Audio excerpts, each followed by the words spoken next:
Good morning friend, this is Ajit Kumar Gupta है once again. आज हम लोग सरफेस केमिस्ट्री ऑलरेडी सब कुछ अच्छा चल रहा है तो होपफुली आप लोग भी सेफ होंगे। और आज हम लोग जैसे कि डिस्कशन को आगे फॉरवर्ड करेंगे। कल हम लोगों ने देखा था एब्जॉर्प्शन आइसोथर्म को, तो आज भी एक एब्जॉर्प्शन आइसोथर्म को देख रहे हैं। लास्ट वीडियो में एक एक्सपेरिमेंटल हम दिखा चुके हैं और आज हम लोग का है लैंगम्यूर एब्जॉर्प्शन आइसोथर्म। लैंगम्यूर एब्जॉर्प्शन आइसोथर्म क्या है कि इन्होंने बहुत सारे लैंगम्यूर का एक बेहतर कंट्रीब्यूशन है क्योंकि केमियोसॉर्प्शन इनके नाम पर भी जाना जाता है। तो इन्होंने क्या किया कि बहुत सारे एब्जॉर्प्शन की प्रोसेस को थ्योरेटिकली एनालाइज किया, एक्सपेरिमेंटल देखा और एक्सपेरिमेंटल देखने के बाद इन्होंने कुछ पॉस्टुलेट्स रखे हैं। पॉस्टुलेट्स का मतलब क्या है कि कुछ ऐसे प्रिजम्पशंस रखे हैं जिसके आधार पर इन्होंने एब्जॉर्प्शन को एक्सप्रेस किया। ठीक है, तो पहले उन पॉस्टुलेट्स को समझेंगे। पॉस्टुलेट्स में पहली पॉस्टुलेट्स है, जैसे लास्ट आइसोथर्म आपने पढ़ा होगा तो उसमें एक बात बोला गया था कि गैसेस पार्टिकल का एड्जॉर्बेंट के ऊपर, जैसे कि अगर प्रोसेस हुआ है तो यह हमारा एड्जॉर्बेंट है, तो इस एड्जॉर्बेंट के ऊपर लास्ट आइसोथर्म में कहा जा रहा था कि एक यूनिमोलिकुलर लेयर बनेगा, मतलब कि जो एब्जॉर्बेंट जुड़ेंगे वो एक लेयर का फॉर्मेशन करेगा। ठीक है, बट लैंगम्यूर के एजम्पशन के अनुसार कहता है कि जो भी एब्जॉर्बेंट जुड़ता है, जब सॉलिड के ऊपर कोई गैस जुड़ेगा तो यह लेयर का फॉर्मेशन नहीं करेंगे। ठीक है ना, मतलब कोई भी तरह का लेयर नहीं बनाया जाएगा। पहले एजम्पशन इनका कहना है कि यहाँ पर एक ही जगह पर एक से ज़्यादा मॉलिक्यूल्स मौजूद हो सकते हैं, मतलब कि अगर डेप्थ में एक ही डेप्थ में देखा जाए तो एक ही डेप्थ में एक से ज़्यादा मॉलिक्यूल होगा, एक कोई यूनिमोलिकुलर लेयर बनेगा वैसा कोई नहीं चीज। ठीक है, जिसका हमने नोट्स के लिए लिखा है कि the gases is being absorb by solid surface can't form layer होना चाहिए, can't form layer more than a single molecules in depth. कहने का मतलब है कि एक से ज़्यादा मॉलिक्यूल्स एक ही डेप्थ में देखे जा सकते हैं, वो किसी तरह का लेयर फॉर्मेशन करेगा वैसा कुछ नहीं। दूसरा प्रिजम्पशन था कि अगर यहाँ पर एब्जॉर्बेंट जुड़ता है तो एब्जॉर्बेंट के जुड़ते समय किसी भी एब्जॉर्बेंट पार्टिकल का बगल के एब्जॉर्बेंट पार्टिकल के साथ कोई इंटरेक्शन नहीं होगा। ठीक है, या भी यह इस बात पर भी निर्भर नहीं करेगा कि बगल की साइड खाली है या फिर एब्जॉर्ब हुई। ठीक है ना, मतलब यहाँ पर एब्जॉर्बेंट पार्टिकल इस पार्टिकल को केवल अपनी साइड से मतलब है, उसके बगल के पड़ोस के साइड में वहाँ पर एब्जॉर्प्शन हो रहा है कि वो खाली है या फिर उसके साथ क्या होने जा रहा है उसके साथ कोई इंटरेक्शन नहीं, मतलब यह पार्टिकल इंडिपेंडेंट होगा इससे। ठीक है, जिसका आपके नोट्स के लिए लिख दिए, there is no interaction between the adjacent absorb molecule, the ability of the gas molecule to get absorb at particular site is independent of whatever the neighbouring site are occupied or not. ठीक है ना, neighbouring side मतलब पड़ोस के side occupied किए हैं कि नहीं किए हैं, उसके इंडिपेंडेंट एबिलिटी है, मतलब उस पर वो निर्भर नहीं करे। तीसरी चीज कहना है, जैसा कि लास्ट एक्सपेरिमेंटल में भी कहा गया था कि एड्जॉर्प्शन मतलब एब्जॉर्बेंट पार्टिकल का जुड़ना और डिसॉर्प्शन मतलब इनके पार्टिकल्स का इनसे हट जाना, यह दोनों ही प्रक्रिया एक साथ हो रही होती है। दोनों प्रोसेस कहीं ना कहीं किसी भी इंस्टेंट पर एक ही साथ हो रहे। ठीक है, तो कहता है कि इनके बीच एब्जॉर्प्शन होते होते या डिसॉर्प्शन और एब्जॉर्प्शन दोनों पैरेलल होते एक ऐसा समय आएगा जब डायनेमिक इक्विलिब्रियम में पहुंचे। ठीक है, और डायनेमिक इक्विलिब्रियम जल्दी से अचीव किया जाता है। तो यही लिखा गया है, the dynamic equilibrium exist between absorbed molecule and the free gases molecule. In free gases molecule के साथ डायनेमिक इक्विलिब्रियम देखा जाए। ठीक है ना, यह लैंगम्यूर के एजम्पशन था। अब इन एजम्पशन के आधार पर हम देखेंगे कि लैंगम्यूर के अनुसार आइसोथर्म्स क्या था, कैसे बताया गया, उसे थोड़ा सा चेक करने की कोशिश। बहुत सारे बुक्स में कुछ कंफ्यूजिंग है इसका, तो हम लोग थोड़ा सिंपल से सिंपल में गए। ठीक है, ताकि हमें अपने आप को समझने में दिक्कत ना हो। पहले समझ लेते हैं कि किसी तरह से लैंगम्यूर ने क्या एक्सप्लेन किया है। लैंगम्यूर का कहना है कि अगर कोई सॉलिड है,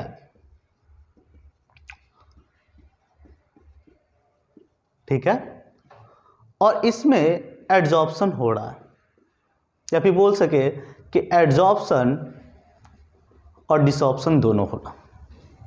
ठीक है, अगर हम आपसे थोड़ा सा इंटरेक्ट करें और ये कहें कि एड्जॉर्प्शन किस बात पर निर्भर करेगा, तो आप कहोगे कि सर अभी भी आपने पिछले वीडियोस में भी बताया था कि यह प्रेशर पर निर्भर करेगा, क्या प्रेशर है।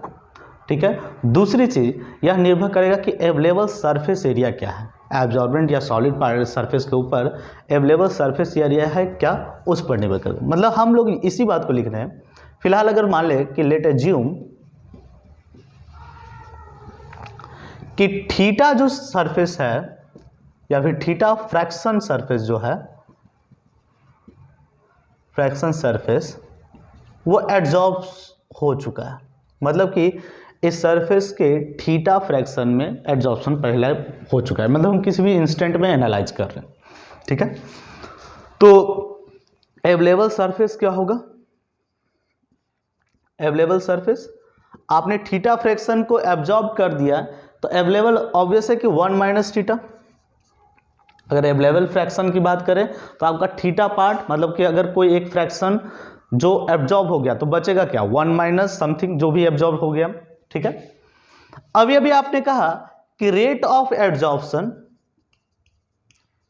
डिपेंड करेगा अवेलेबल सरफेस पर। अवेलेबल क्योंकि जितना खाली हो वहीं पर एब्जॉर्प्शन होने वाला है, तो निर्भर करेगा available surface area and pressure पर, ठीक है। प्रोपोर्शनलिटी साइन हटाते हो तो आप ये लिख सकते हो कि rate of absorption will be equal to K1 1 minus theta P, equation 1 मान लेते। अब अगर हम डिसऑप्शन की बात करें, क्योंकि पैरेलली यहाँ पर डायनेमिक इक्विलिब्रियम एग्जिस्ट करने की बात हो रही है, तो उसके लिए डिसऑप्शन को जान रहे हैं। तो डिसऑप्शन किस बात पर निर्भर करेगा, तो वो निर्भर करेगा कि कितना पार्ट हमारा एब्जॉर्ब हो गया, क्योंकि जितना ज़्यादा फ्रैक्शन में एब्जॉर्प्शन होगा उतना ही वहीं से डिसऑर्ब करोगे। डिसऑर्ब करने का मतलब क्या है कि जहाँ पे एब्जॉर्बेंट आ चुका है, एब्जॉर्बेंट आ चुका है, वहीं से पार्टिकल रिमूव किए जाएंगे। तो डिसऑर्प्शन हमारा जो है, रेट ऑफ डिसऑर्प्शन वह केवल एक बात पर निर्भर करेगा, वह है क्या कि जो एब्जॉर्ब सरफेस एरिया, मतलब कि हमने जो माना है थीटा, उस बात पर निर्भर कर, ठीक है ना। तो रेट ऑफ डिसऑर्प्शन आप लिख सकते हो, डिसऑर्प्शन प्रोपोर्शनलिटी साइन हटाओगे तो इंट्रोड्यूस करोगे एक कांस्टेंट को। सपोज यहाँ पर कांस्टेंट हम K2 थीटा, ठीक है। थोड़ा सा कैमरे को सेट कर लेते हैं ताकि आगे के बोर्ड्स पर दिख सके, ठीक है। अब हमारा सब कुछ ठीक है। अब अगर हम बोले कि डायनेमिक इक्विलिब्रियम के आधार पर, तो डायनेमिक इक्विलिब्रियम का मतलब है कि उस कंडीशन को जब हमारा रेट ऑफ एड्जॉर्प्शन और रेट ऑफ डिसऑर्प्शन दोनों इक्वल हो जाए। मतलब हमारे कहने के अनुसार K1 1 माइनस थीटा P और K2 थीटा दोनों इक्वल हो जाएंगे, तो हमारा यह डायनेमिक इक्विलिब्रियम पर। डायनेमिक इक्विलिब्रियम मतलब कि वहाँ पर इनकम, मतलब ऑब्जॉर्बेट जितना जुड़ रहा है और एब्जॉर्बेट जितना निकल रहा है, दोनों बराबर। तो इसे सॉल्व करते हैं तो हम यहाँ पर कह सकते हैं K1P minus K1 theta P is equal to K2 theta, ठीक है ना। और देख लेते हैं कैसे होगा। K1P is equal to theta common ले ले तो हो गया K1P plus K2, and theta हमारा जो निकल के आएगा वो आया K1P बटा K1P प्लस K2, ठीक है ना। एक एक्सप्रेशन निकल के आया। सपोज इसको सिंप्लीफाई करने के लिए हम K1 बाई K2 को मान लेते हैं एक कांस्टेंट K, ठीक है, क्योंकि कांस्टेंट बाई कांस्टेंट कोई तीसरा कांस्टेंट माना जा सकता है। तब हम लिख सकते हैं थीटा इज इक्वल टू, और न्यूमरेटर डिनोमिनेटर दोनों को K2 से डिवाइड कर रहे हैं, तो थीटा इज इक्वल टू लिख सकते हैं KP बटा KP प्लस 1। थोड़ा सा इसको देख लीजिए, अगर मैथमेटिकली कोई दिक्कत लगे, ऐसे दिक्कत होना नहीं चाहिए। हमारी जो यह एजम्पशन है, हम मान लिया है, इसे एज्यूम कर रहे हैं लेट, ठीक है, तो उसे लिखा जा सकता। अब अगर इससे आप लिख रहे हो, ठीक है, जहाँ तक हमें पता चल गया कि फ्रैक्शन पार्ट हम पहुँच गए कि फ्रैक्शन हमारा जो होगा वो क्या होगा। अब जब हम यहाँ पर आए कि आइसोथर्म एड्जॉर्प्शन आइसोथर्म को समझने की बात करें, तो एड्जॉर्प्शन आइसोथर्म, फिर से मैं थोड़ा सा कैमरे को शिफ्ट कर रहा हूँ ताकि आपको कंफर्टेबल हो।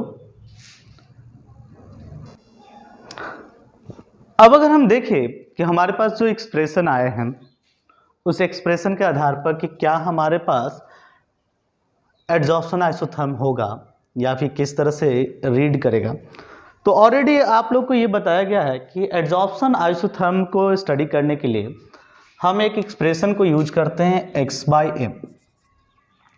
एक्स बाई एम क्या होता है, एक्सटेंट ऑफ एड्जॉर्प्शन को बताता है, और जिसमें यह x जो है वह होता है मास ऑफ एड्जॉर्बेट और m जो है वो है मास ऑफ एड्जॉर्बेंट। ठीक है ना, ऑलरेडी याद हो गया होगा आपके पास, इतना दिमाग में सेट हो गया होगा। अगर हम इस बात को देखें कि लैंगम्यूर के अनुसार अगर इस एक्सटेंट ऑफ एब्जॉर्प्शन को देखें, अगर हम थोड़ा सा नोट्स को प्रॉपर भी लिखे तो हम कह सकते हैं कि now extent of absorption will be proportional to, अब किसके प्रोपोर्शनल होगा तो बताइएगा। यह जो अमाउंट है या x बाई एम है वो किस बात पर निर्भर करेगा, जो फ्रैक्शन सरफेस एरिया जो हमारा एड्जॉर्ब हो चुका है। इसका मतलब कि यह x बाई एम अब डिपेंड करेगा एड्जॉर्ब फ्रैक्शन एरिया पर। अब प्रोपोर्शनलिटी साइन हटाओगे तो आप खुद से फिर से कोई नया k डैश थीटा इंट्रोड्यूस कर सकते हो। और अभी लास्ट एक्सप्रेशन में थीटा आपने निकाला है, अगर वीडियोस में क्लियर ना दिख रहा हो तो हम बता दें कि हमारा एक्सप्रेशन से थीटा जो आया था वो आया था kp बटा 1 प्लस kp। तो आप कह सकते हो कि जो x बाई एम होगा वो होगा k डैश kp बटा 1 प्लस kp, और इसी को बोलते हैं इक्वेशन ऑफ लैंगम्यूर आइसोथर्म।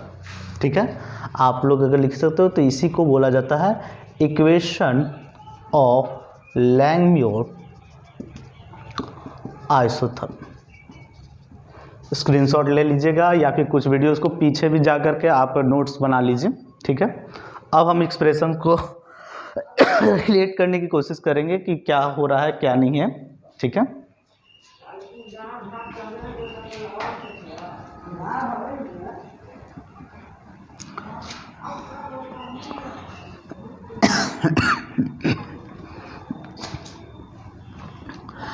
इसका प्रैक्टिकल इंटरप्रिटेशन क्या है उसे हम थोड़ा सा देख लें। जो ये इक्वेशन आया है, इक्वेशन हमारा आया है extent of adsorption is equal to k dash K P और 1 प्लस के पी। अब हम इसको चैनल बाय चैनल एनालाइज करते हैं। कहा जाए एट वेरी हाई प्रेशर, हम एक एक करके पहले सबसे हाई प्रेशर से चल रहे हैं कि हाई प्रेशर पर हमारा क्या होने वाला। आप कह सकते हैं कि बहुत ज़्यादा हाई प्रेशर पर अगर जाएंगे तो 1 plus K P is almost equal to K P होगा। अब सिंपल सोचो कि 1 करोड़ में 1 रुपया जोड़ेंगे तो वो प्रैक्टिकली लगभग 1 करोड़ के बराबर होगा, क्योंकि एक बहुत ही हाई वैल्यूज में एक वैल्यूज बहुत ही छोटा वैल्यूज को ऐड करेगा तो लगभग उससे चेंज नहीं किया जाता। मैथमेटिकली आप कंसीडर कर सकते हो कि वो ऑलमोस्ट मतलब very high values plus 1 is tends to लगभग नॉर्मल वैल्यूज। कोई दिक्कत? अगर हम ये वैल्यूज माने तो हम कह सकते हैं कि यह एक्सप्रेशन कुछ x by M is equal to K dash K P बटा के पी लगेगा, और जो ये कट गया मतलब कि x by M is equal to K dash that is constant. Adsorption isotherm आपको पहले भी बताया गया कि हाई प्रेशर पर जब जाते हैं तो एक्सटेंट ऑफ एड्जॉर्प्शन लगभग कांस्टेंट हो जाता है, और उसके का एक्सप्रेशन यहाँ से भी जो निकल के आया वह भी बता रहा है कि बहुत ही हाई प्रेशर पर जाएंगे तो हाई प्रेशर पर यहाँ पर 1 प्लस के पी लगभग almost equal to K P हो जाएगा, और कह सकते हैं कि यह एक्सटेंट ऑफ एड्जॉर्प्शन को लगभग कांस्टेंट बताए। मतलब हम कह सकते हैं कि हाई प्रेशर पर x by M directly proportional to pressure के पावर 0, मतलब प्रेशर से इंडिपेंडेंट हो। मैथमेटिक्स है, कोई हार्ड नहीं है। अगर आपको समझने में दिक्कत हो तो कमेंट करें। मैं एक और बार केवल कैमरे को शिफ्ट कर रहा हूं। ठीक है, अब देखिए at very low pressure, at very low pressure, ठीक है ना। पहला केस हमने हाई प्रेशर का देख लिया, एट वेरी लो प्रेशर को देखें तो लो प्रेशर पर आप कह सकते हो कि 1 प्लस Kp, अगर ये वैल्यूज बहुत ही ज़्यादा लो है तो यह टेंस टू 0 चला जाएगा। आप सिंपल सोचो कि प्रेशर बहुत ही छोटा, आपने लो प्रेशर को कंसिडर किया तो यह वैल्यूज टेंस टू 0, मतलब 1 प्लस Kp अगर आप ओवरऑल देखने चाहो तो यह इक्वल टू 1 होगा। ऐसे बहुत सारे बुक्स में या फिर यूट्यूब चैनल्स पर भी बहुत सारे लोगों को देखिएगा, तो इसके बाद का जो एक्सप्लेनेशन है कुछ कन्फ्यूजिंग है। मैंने अपनी समझ के अनुसार इसको शॉर्टलिस्ट किया है, अदरवाइज आप किसी भी बुक से मैच करा सकते हैं। शायद ही ऐसा कोई एक्सप्रेशन को आपको इजी वे में इंटरप्रिटेट किया गया हो, बट मतलब एक तरह से आप चेक कर सकते हो, किसी भी यूट्यूब चैनल चेक कर लो, लैंग्वेज और आइसोथर्म को आप किस तरह से एक्सप्रेशन के बाद एक्सप्रेस किया गया है उसको देख सकते हैं। बट मुझे जो आसान लगा और जो परफेक्ट भी है उस तरह से इंटरप्रिटेट कर रहे हैं हम आपको। तो 1 प्लस Kp टेंस टू 1, वजह क्या, Kp लो होने के कारण वो वैल्यूज टेंस टू 0 हो गए। अब एक्सप्रेशन पर जाएं तो x by M is equal to k dash Kp बटा 1 प्लस Kp है तो जिसे हम बोल सकते हैं 1। इसका मतलब कि लो प्रेशर पर डायरेक्टली प्रोपोर्शनल है p के पावर 1 पर। एक्सप्रेशन से देख लीजिए कि यहाँ पर x बाई एम जो है वह रिलेट हो रहा है p के पावर 1 पर, मतलब कि यहाँ पर आपका जो एक्सटेंट ऑफ एड्जॉर्प्शन है डायरेक्ट रिलेशन मतलब स्ट्रेट लाइन, यहाँ पर एट लो प्रेशर आपको जो देने जा रहा है वो देने जा रहा है straight line, high pressure independent constant line और लो प्रेशर स्ट्रेट लाइन। अब अगर हम इंटरमीडिएट क्यों देख ले कि एट इंटरमीडिएट प्रेशर पर, ठीक है, तो इंटरमीडिएट प्रेशर में देखें तो हम किसी भी वैल्यूज को ना तो 0 कंसीडर कर सकते हैं ना ही मैक्सिमम कंसीडर कर सकते हैं। मतलब यहाँ पर x by M is equal to k dash Kp 1 plus Kp। अगर ओवरऑल देखा जाए तो ऊपर में p का पावर 1 है जो नीचे में किसी ना किसी सिग्निफिकेंट पावर से डिवाइड हो रहा है, तो इसका मतलब कि p का जो इफेक्टिव पावर होगा 1 से छोटा होगा, 0 नहीं होगा, इसलिए कि 0 से बड़ा होगा। तो हम कह सकते हैं कि लॉजिकली बस हिट एंड ट्रायल से x by M directly proportional to p के power something 1 by M where n is greater than 0, ठीक है ना। मतलब 1 से बड़ा कोई भी वैल्यूज होगा जो नीचे में डिवाइड हो तभी p के पावर 0 और 1 के बीच में पड़े। तो आप यहां से कह सकते हो कि यह जो आइसोथर्म का एक्सप्लेनेशन लिख रहा है, जो हम लोग पिछला आइसोथर्म पढ़ रहे थे, उसकी जो रेंज थी कि लोअर प्रेशर पर स्ट्रेट लाइन जैसा, हायर प्रेशर पर इंडिपेंडेंट और इंटरमीडिएट में हमारा समथिंग 0 और 1 के पावर पर वो इंडिपेंड कर। अगर हम ग्राफिकल रिप्रेजेंट करने जाएं इस केस तीनों को तो extent of adsorption x by M और यहाँ जो प्रेशर को देंगे वह कुछ इस तरह से होगा कि लो प्रेशर स्ट्रेट लाइन, ठीक है, हाई प्रेशर कांस्टेंट और एक सैचुरेशन पॉइंट हमें मिलेगा जिस पॉइंट के बाद वह कांस्टेंट टर्म शुरू हो रहा है। इन बिटवीन इंटरमीडिएट प्रेशर में आपको पावर p के पावर 1 बाई 8, ठीक है। मतलब यह आइसोथर्म भी सिमिलर है जो हम पिछले आइसोथर्म्स को पढ़ चुके हैं। अगर कहीं भी कोई कन्फ्यूजन होगा आप कमेंट बॉक्स में लिख सकते हैं, पर्सनली कांटेक्ट कर सकते हैं। और फिलहाल के लिए यह थोड़ा सा कन्फ्यूजिंग या कॉम्प्लेक्स टॉपिक था, तो हम लोग इस टॉपिक को फिलहाल यहीं एंड करते हैं। अगले वीडियोज़ में हम इसके आगे देखेंगे। Thank you, have a nice day.